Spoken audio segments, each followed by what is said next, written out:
Howdy, and welcome back. Today I'm going to be exploring the Democrats' best way to obtain a Senate majority after the 2026 midterm elections. Now, this is expected to be a much bluer year than 2024 and, of course, 2022 were.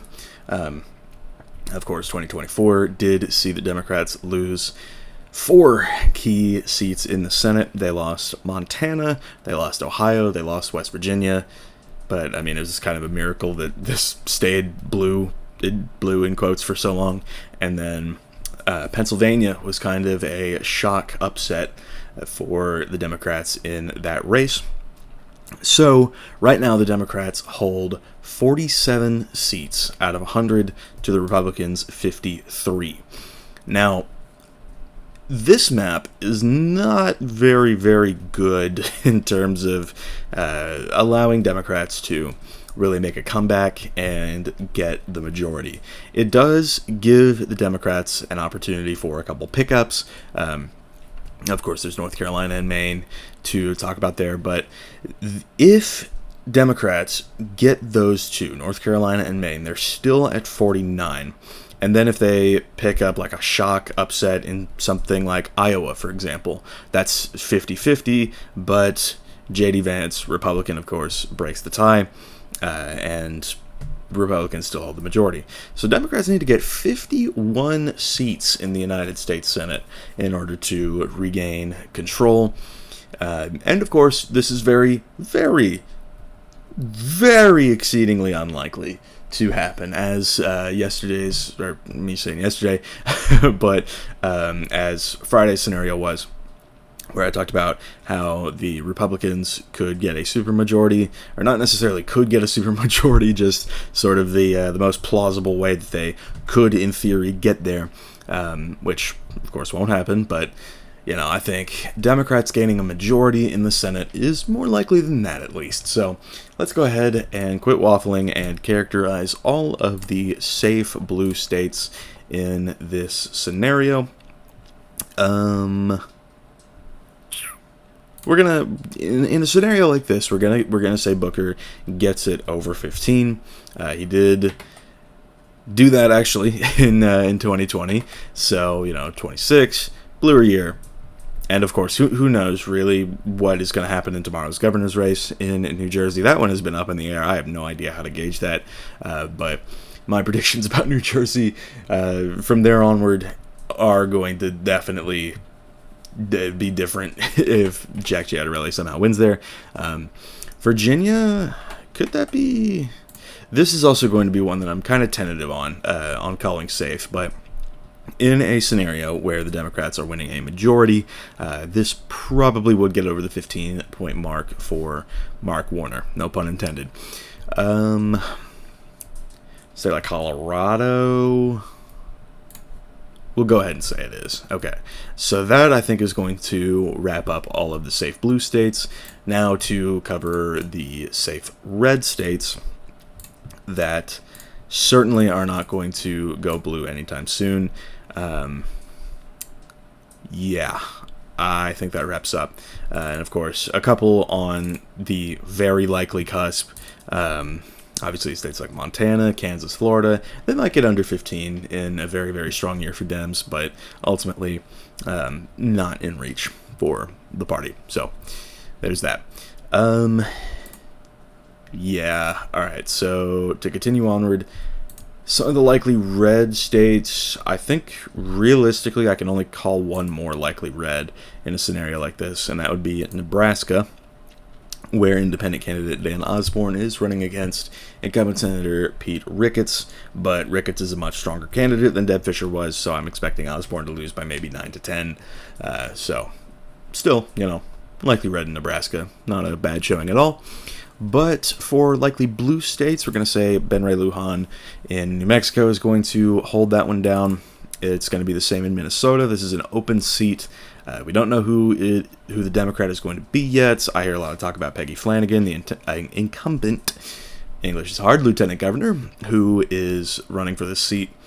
And Chris Pappas in New Hampshire as well is going to need to win that by a likely margin. I expect him to, but against John Sununu, I mean, that sort of name recognition, that might bring it down. But in a scenario like this, where the Dems are getting a majority, it'll probably be likely blue, for the same reason that Virginia was safe blue. It's just slightly bluer than what I'm really expecting, because this is a very not realistic scenario because of just how polarized these states get. But now we're down to these last 8 states, and first and foremost, I am going to say Democrats, I really shouldn't win all of these, but the magic number here is 51. So let's first start by throwing out a state that I think the GOP is going to win. That's going to be Ohio. This Sherrod Brown is a phenomenal candidate for the Ohio Democrats. Problem is, polarization. This state held very strong for Trump. Even in 2020, when he lost the election, Ohio did not move at all, whereas states like Iowa moved left by points, that kind of thing. So, yeah, Ohio, I think, is going to stay red in this scenario. But, yeah, I guess we can start throwing out some Democratic states. First on the list is going to be Georgia. I do think John Ossoff is going to hold on. And it's going to be the same in North Carolina, with Roy Cooper defeating Michael Whatley there. These 2 seats in the Southeast, those are going to be very, very important. Let's go ahead and move South Carolina down to likely. Just semantics. I saw it, decided to. But yeah, North Carolina, Georgia, these 2 states definitely going to be light blue. In a scenario like this, of course, North Carolina being one of the Democrats' 2 primary pickup targets, the other being Maine. Now, Graham Plattner's campaign has all but fallen apart at this point, so I think we can reasonably say that it's going to be Janet Mills that wins this primary. And Mills, I would say, is as strong electorally as Plattner was prior to the scandal. So I think that Mills probably takes Susan Collins down, and that would flip Maine from red to blue. So 2 flips already, but now it's down to these 4, and all of them I'm a little iffy on. Michigan first and foremost. I think in a scenario like this that's a bit bluer, I think I am going to give that one to the Dems. Haley Stevens is not really a good candidate at all. I haven't really heard much out of the Michigan primary for quite some time. I know that she's been sort of losing steam, but the fact of the matter is she is the most well-funded at the moment and has the highest name recognition. I could reasonably see her winning the nomination. She's in for a tough fight, and I don't think she's a strong candidate by any means, but in a scenario like this, I do think that she would win by, 2 to 3, give or take. So that's Michigan. But now we're down to these 3, and all of them voted for Trump by between 13 and 14%. This is where the math gets wonky, because Ohio, like I said, Brown's a good candidate, but I don't think it's going to happen. For a state like Iowa, though, this is going to be different, because Ashley Hinson is not a bad candidate by any means. And I haven't really heard too much about any of the candidates from the Democratic side in Iowa. And although the tariffs have really pissed off a lot of farmers in Iowa, which of course is known for its farming industry and all that, I just don't think that it's going to be the one to go blue. I think Hinson is going to win this one and hold Joni Ernst's seat. I think if it was Joni Ernst running, this could be a very different story if we're being real. But I think that Ashley Hinson is going to win this seat. I already do, even in a scenario where the Dems aren't winning a majority, and by more than this. So, yeah, but overall, we're down to these last 2.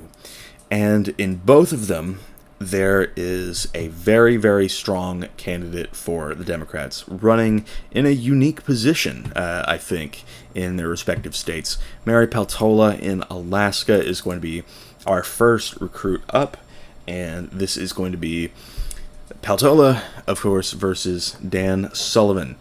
Is Peltola confirmed to be running for the Senate race? Don't know yet. The metrics show that she would absolutely wash the governor's race, but I think that if she were to go for Senate, it would be a more uphill climb. But in a scenario where the Democrats are winning the majority, I think that this would be the 50th seat. I think that Peltola is uniquely strong for Alaska. She did win by 10 in a red puddle year, of course, that being 2022.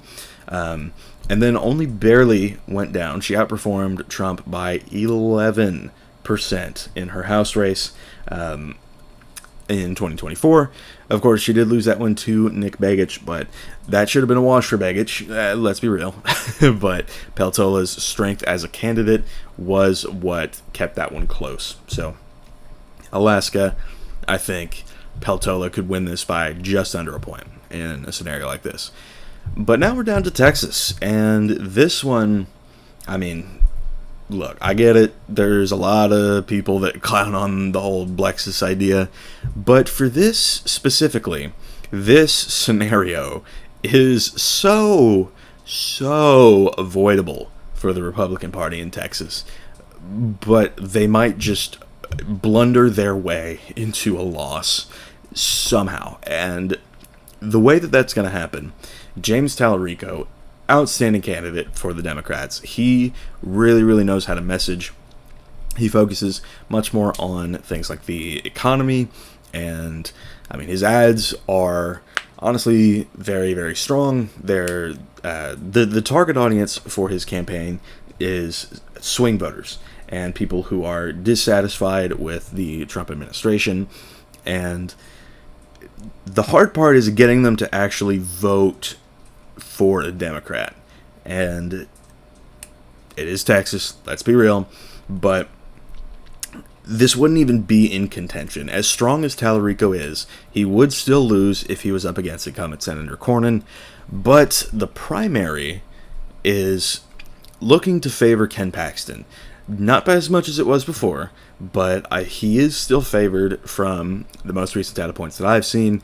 And if he does win that primary, in this scenario, it is James Tallarico versus Ken Paxton. Paxton, I've mentioned before on this channel, he is a very polarizing candidate, and he was impeached by the supermajority in the Texas House of Representatives in 2023, and was almost convicted in the state Senate. So, yeah, he managed to waltz his way out of that, but ultimately speaking, I mean, he is the only Republican who could lose this race, and Tallarico, I think, is the only Democrat who could win it. And so, of course, it's still unlikely. I don't think Tallarico is necessarily going to win unless there's some huge surge of momentum his way, but in a less realistic scenario, Texas would be the 51st seat, and this would give the Democrats a majority in the Senate. And, if they take the House, there you go. That's both branches of, or both houses of Congress, rather, controlled by Democrats, if they win the House, of course. So, yeah, I mean, this, in my opinion, is the most plausible scenario for a Democratic majority in the Senate. Do I think Texas and Alaska are going to go blue? Not at the moment. We're going to have to see how it goes. But if the Democrats do win a majority, this is how I think it would look like as of today. So, with that being said, Election Day is tomorrow. We're going to be looking at Virginia and New Jersey's results, and we're just going to sort of look at them and see how that goes. But for now, that's going to wrap up. Thank y'all for watching, and I'll see y'all later.